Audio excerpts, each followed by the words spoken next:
వచ్చేటువంటిది ఏదైనా మీరు తీసుకున్నది ప్రతిదీ గూడా ఆర్గనైజ్డ్ క్రైమ్ కిందకే వస్తుందండి. ఇదంతా గూడా ఏంటంటే ఒక దొంగల ముఠాలాగా, ఒక బందిపోటు ముఠాలాగా తయారైపోయి ఎక్కడ దొరికితే అక్కడల్లా దోచుకోవటం అనేటువంటిది వీళ్ళ కార్యక్రమం అయిపోయింది. అందుకనే మీరు గమనించారా? 'రామ్ గోపాల్ వర్మ' తీసినటువంటి 'వ్యూహం' తర్వాత వచ్చినటువంటిదేంటంటే, 'వ్యూహం' థియేటర్‌లో రిలీజ్ చేస్తే కనీసం 2 రోజులు కూడా ఆడకపోవడం వలన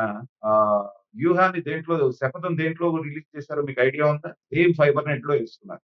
అంటే వీటన్నిటిని డాట్స్ కనెక్ట్ చేసుకుంటా ఉంటే ఏంటంటే మనకి 'రామ్ గోపాల్ వర్మ' అనేటువంటి ఒక పర్వర్టెడ్ జీనియస్‌ని తీసుకొచ్చి జీనియసే దాంట్లో అనుమానం లేదు. మనం చాలా సందర్భాల్లో ఇచ్చేసుకుంటాం. కానీ దేని మూలానో చంద్రబాబు నాయుడు గారు, పవన్ కళ్యాణ్ గారంటే అకారణమైనటువంటి ద్వేషాన్ని డెవలప్ చేసుకున్నారు. దానికి తోడు అతని సర్వైవల్ కోసం ఏంటంటే ఇట్లాంటి పిచ్చి సినిమాలు తీయడానికి వీళ్ళ దగ్గర నుంచి ఆ డబ్బులు తీసుకొని ఎన్ని రకాలుగా చేశారు. ఇవాల్టి వరకు కూడా 'రామ్ గోపాల్ వర్మ' ప్రెస్ మీట్‌లో ఎలా మాట్లాడుతున్నారో మనం చూస్తున్నాం. ఇవాళ ఈ ముగ్గురికి చంద్రబాబు నాయుడు గారికి, పవన్ కళ్యాణ్ గారికి, లోకేష్ గారికి జంతువులు తలకాయలు పెట్టి సోషల్ మీడియాలో పోస్ట్ చేసినటువంటిది వాటికి కూడా అతను రిగ్రెట్ అవ్వట్లేదు. అదేదో తనకి రాజ్యాంగం ఇచ్చినటువంటి హక్కులాగా నేను సటైరికల్‌గా పెట్టానని మాట్లాడటం అంటే ఏంటంటే అతని పిచ్చి పరాకాష్ఠలో ఉందనడానికి ఇదే ఉదాహరణ. దానికి కారణం ఏంటంటే వెనకాల ఇలాంటిది ఒక పెద్ద పార్టీ అండ ఉండటం, పోనీ వాళ్ళ సొంత డబ్బులు ఇచ్చి తీయించినా ఒక అర్థం ఉంది పార్టీ డబ్బులు. అలా కాకుండా ఫైబర్ గ్రిడ్ సంస్థ డబ్బులు తీసుకెళ్ళి మళ్ళీ ఇచ్చి ఇలా చేయటం అనేటువంటిది చూస్తే ఎంత దారుణాలు జరిగినాయి. ఇప్పుడు మనం డిజిటల్ కార్పొరేషన్‌లో కూడా చూసాం. సాక్షిలో ఉన్నటువంటి ఉద్యోగస్తులందరిని తీసుకొచ్చి వందలాది మందిని ఇక్కడ పెట్టి